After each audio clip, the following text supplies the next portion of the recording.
Here's another example for class 24. We have a window. It receives 500 watts of heat transfer at the inside surface of 20 degrees Celsius and transmits the 500 watts from its outside surface at 2 degrees Celsius, and then that continues on to an ambient air of -5 degrees Celsius. Find the flux of entropy at all three state surfaces and the window's rate of entropy generation. So let's go ahead and do that. Boom. And by the way, I'm not sure they cover this in heat transfer or not, but this is a heat transfer type of problem. So let's draw the window and a control volume that kind of like goes like this right here. And I'm trying to see here. If we go to the right to here, to the maybe to the just to the edge, and we'll go just to the outside edge right there.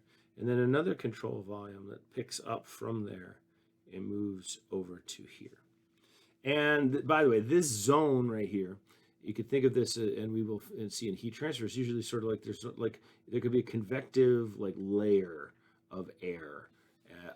You know, in fluid mechanics, you'll see that there's often a boundary layer of a fluid as it's moving past. So this could be the zone where that's true, and it actually can be thought of to sort of insulate a little bit. So there's a temperature difference between here and like right there. So right here onto this surface or in the room, and we could go ahead and assume that this surface is the same as in the room. We could say right there, that's going to be the 20 degrees Celsius, which I'll put in parentheses right here is 293 Kelvin. And then right here is going to be the 2 degrees Celsius, which is what, 275 degrees Kelvin. And then out over here is the -5 degrees Celsius, and so that's the 268. Can't do math.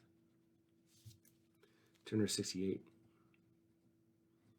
Okay, and we have heat flowing there, and then also there, and then there, right? So, and it's all of this is going to be the same heat flow.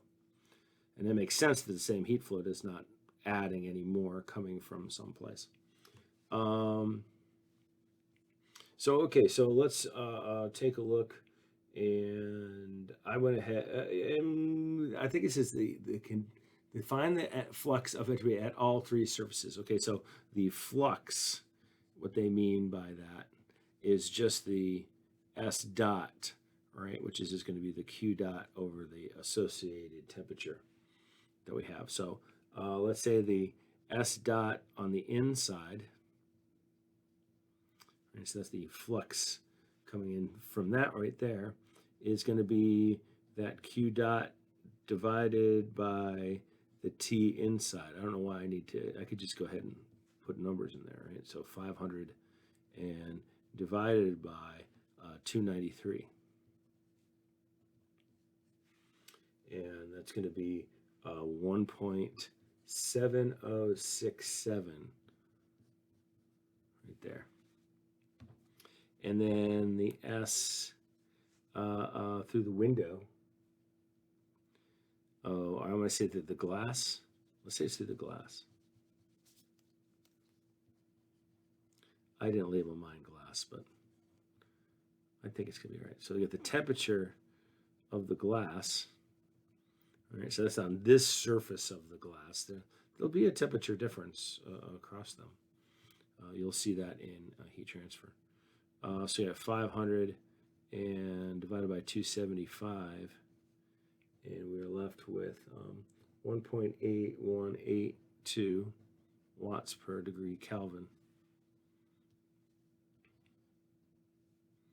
And then you have the ambient, amb. So here is going, and you can almost think, I almost think of this as boundary layer, what we might call the boundary layer through which this will pass heat, and I'll just go to amp. So that's the 500 and 268. And we see with the ranges of this thing is all dependent on or the values. It's going up as the temperature is coming down. I guess that's kind of obvious. And then, so if we were going to do, so we want to find the window's rate of entropy generation. So we could go like the window, I guess through here. It depends how you label these things, but I think of like when you go window only.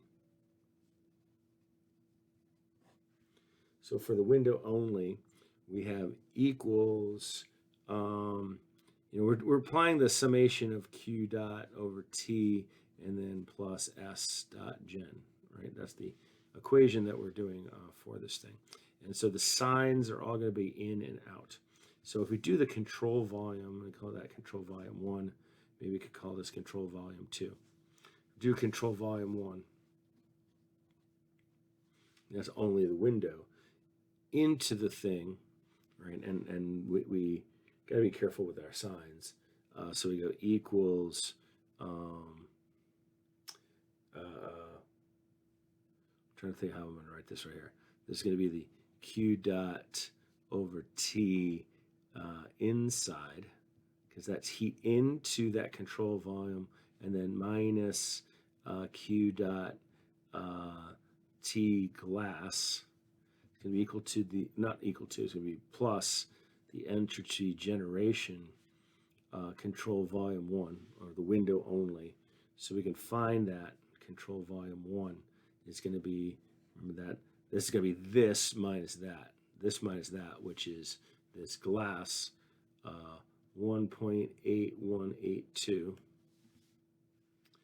minus the S inside, this 1.7067, and so we're going to 0.1117 watts per degree kilowatt, not kilowatt, excuse me, not kilowatt, degree Kelvin. Yeah, there you go. But let's take a bigger picture outwards, and like the total control volume onto the thing, or we could, I mean, either way that we want to do it, right? We could go the total control volume is going to be from the inside to the outside. So that would simply be, and I could just write this around. This would be gen. This should be gen. Control volume 1. S dot gen total. It's going to be equal to the ambient, S dot ambient, minus the S dot inside. So it's going to be 1.86657 minus 1.7065, right? Should be 67. I don't know where that 5 came from. I might have copied it down somewhere. It's going to be 0.1592. And it's going to be watts per degree Kelvin. So you can see, actually, and you could also identify what's going to take place. I'm going to say, I'll call it the boundary layer. Boundary layer. You can see where that's going to go from. That's just going to be control volume 2. And you could say that the generation from control volume 2 is just going to be this one right here. This ambient minus this one. So you're going to go 1.8657 minus 1.8182, right?